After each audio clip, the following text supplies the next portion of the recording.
गुरु प्यारी साध संगत जी, आप सभी को प्यार भरी राधा स्वामी जी। गुरु प्यारी साध संगत जी एक सेवादार था। वह ब्यास से ट्रेन में दिल्ली वापस जा रहा था। ट्रेन में उसे एक लंबा चौड़ा आदमी बैठा हुआ दिखाई दिया। उसने उससे पूछा, भाई साहब आप कौन हैं और कहाँ से आए हैं? तो उसने कहा, यम हैं हम। वह आदमी फिर बोला, मुझे समझ नहीं आया कि आप क्या कह रहे हैं। तो उसने दोबारा कहा, भाई मैं यम हूँ, मतलब यमराज हूँ। वह आदमी बोला, आज आप यहाँ पर किसे लेने आए हैं? तो यम ने कहा, एक आदमी ट्रेन से नीचे गिर गया था, मैं उसे लेने आया था। तो उस आदमी ने पूछा, वह कहाँ पर है? आपके साथ तो कोई दिखाई नहीं दे रहा है। तो यम ने एक डिब्बा दिखाया, बोला, यह है वह आदमी बोला, आप जब किसी को लेने आते हो तो किसी को कुछ समय पहले क्यों नहीं बताते? तो यम बोला, भाई अगर हम पहले बता दें तो वह हमारे आने से पहले ही सोच सोच कर मर जाएगा कि अब मैंने इस दुनिया से जाना है। उस आदमी ने सोचा, अगर मैं यम को अपना दोस्त बना लूं तो मेरे मरने से पहले वह मुझे अवश्य बता देंगे। तो उस आदमी ने यमराज से कहा, भाई क्या आप मुझे बता सकते हैं कि मेरी मौत कब आएगी या आप मुझे लेने कब आओगे?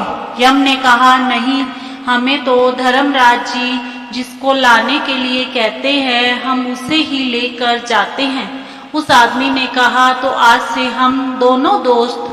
यम ने कहा, ठीक है। तो वह आदमी यम से बोला कि जब आप मुझे लेने आओगे तो मुझे आप कुछ दिन पहले बता देना कि मैं तुम्हें लेने आ रहा हूँ। यम ने कहा, ठीक है।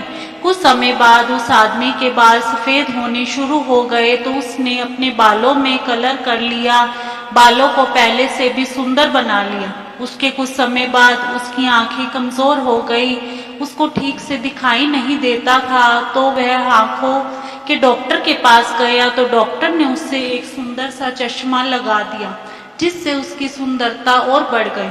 फिर कुछ और समय बीतने के बाद उसके दांतों में भी दर्द रहने लगा। शुगर के कारण उसके दांत जो पहले ऊंचे नीचे थे गिरने लगे। तो वह फिर दांतों वाले डॉक्टर के पास गया और बोला, डॉक्टर साहब शुगर के कारण मेरे सारे दांत गिर रहे हैं। तो डॉक्टर ने कहा, उसके सारे दांतों को निकाल कर उसका नाप लेकर एक सुंदर सा दांतों का सेट फिक्स कर दिया।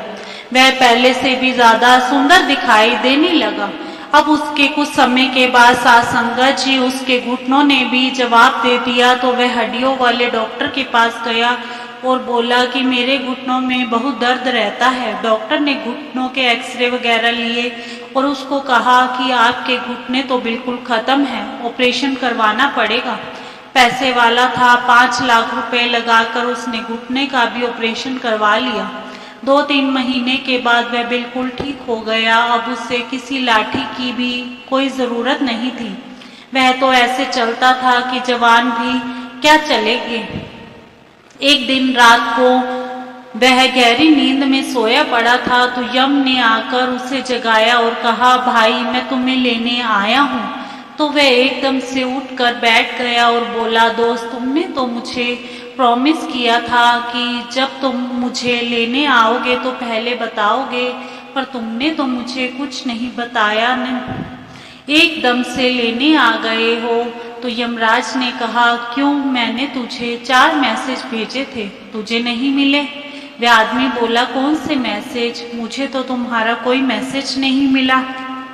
तब यमराज ने उससे कहा, भाई पहला मैसेज भेजा तुम्हारे बाल सफेद होने का, फिर तुमने बालों पर कलर लगा दिया।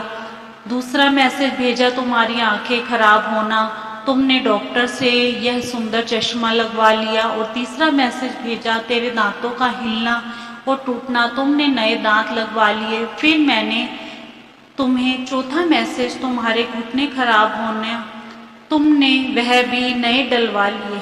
भाई पर चाहे तू सब कुछ नया डलवा ले, पर जब समय आएगा तो तुझे जाना ही पड़ेगा। वह आदमी सोच में पड़ गया और उससे बोला, कब जाना है? तो यम ने कहा बस 3 बजे का समय है तुम्हें जिससे मिलना है मिल लो। तो वह बोला बस मुझे 2 मिनट अपने सतगुरु को याद करना है, क्या पता वह मुझे तुझसे बचाने के लिए आ जाएं। 3 बजने में अभी कुछ ही समय बाकी था तो वह बाबा जी का भजन सिमरन करने बैठ गया और यम वहीं पर एसी के आगे बिस्तर पर लेट गया। जब वह सिमरन पर बैठा तो उसने देखा उसे लेने तो बाबा जी आ गए हैं। वह बाबा जी के पीछे पीछे उनकी कार तक चला गया और बाबा जी पूरे 3 बजे अमृत वेले उसे अपने साथ ले गए। जब यम की आंख खुली तो उसने देखा यह तो उसका शरीर पड़ा है, उसमें आत्मा तो नहीं है। यम बाबा जी की कार के पीछे भागा, तब तक तो वह जा चुके थे। यम के हाथों से बचकर वह हमेशा के लिए अपने सतगुरु के साथ चला गया और यमराज हाथ मलता रहा। एक छोटी सी साखी और है। एक बार एक सेवादार ब्यास से सेवा करके वापस घर आकर खड़ा ही हुआ था कि उनके घर पुलिस आ गई। उन्होंने पूछा भाई साहब क्या बात है? तो वह बोले हमने राम को गिरफ्तार करना है। तो उसने कहा कि राम तो मैं ही हूँ। उसने कहा चलो हमारे साथ। उसने कहा कि हमारी गलती क्या है? और वह बोले तुम्हारी भाभी ने सुसाइड किया था, उसमें उसने तुम्हारा नाम भी लिखा है। तो वह बोला ऐसे कैसे हो सकता है, मेरा भाई और भाभी तो गांव में रहते हैं और हम लोग शहर में रहते हैं, हमारा उनके साथ ऐसा कोई झगड़ा भी नहीं था। उसने तो बीमारी से परेशान होकर सुसाइड किया था। हम उसके बच्चों को अपने साथ ही लेकर आए हैं और अपने बच्चों की तरह ही पाल रहे हैं। उसकी पत्नी ने भी पुलिस वालों के हाथ पैर जोड़े, वह नहीं माने और सेवादार को लेकर चले गए। 1-2 दिन के बाद जब सत्संग घर में पता चला तो सेक्रेटरी साहब ने कहा कि यह सेवादार कभी ऐसा नहीं कर सकता। हमें अपने सेवादारों का पता है कि वह कैसे हैं, क्योंकि हमारा उनके साथ रोज का उठना बैठना है। जब उसकी भाभी गुजरी थी तब भी वह जम्मू सेवा पर गया हुआ था। उन्होंने कंप्यूटर से उनके टिकट बुक की पूरी डिटेल निकलवा कर दी और सत्संग घर में ही एक बड़ा वकील सेवा करता था, तो सब ने उसको सेवादार का केस लड़ने के लिए कहा तो वह मान गया। वह सत्संग घर से सारे सबूत इकट्ठे करके और जो सेवादार उसके साथ सेवा पर गए थे उनकी भी गवाही दिलवाई। दूसरे सेवादारों ने जाकर कहा कि वह उस समय हमारे साथ जम्मू सेवा पर था।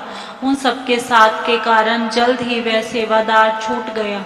बचाने वाले तो बाबा जी थे, लेकिन नाम सेवादारों का हुआ। जल्द ही वह सेवादार अपनी सेवा पर सत्संग घर में आने लगा और सबसे पहले अपने सेवादार भाइयों का शुक्रिया करने लगा। इसी के साथ इजाज़त चाहते हैं, कल मिलेंगे एक नई साखी के साथ। तब तक के लिए राधा स्वामी जी। अगर साखी अच्छी लगी हो तो कमेंट बॉक्स में राधा स्वामी अवश्य लिखे जी। राधा स्वामी जी।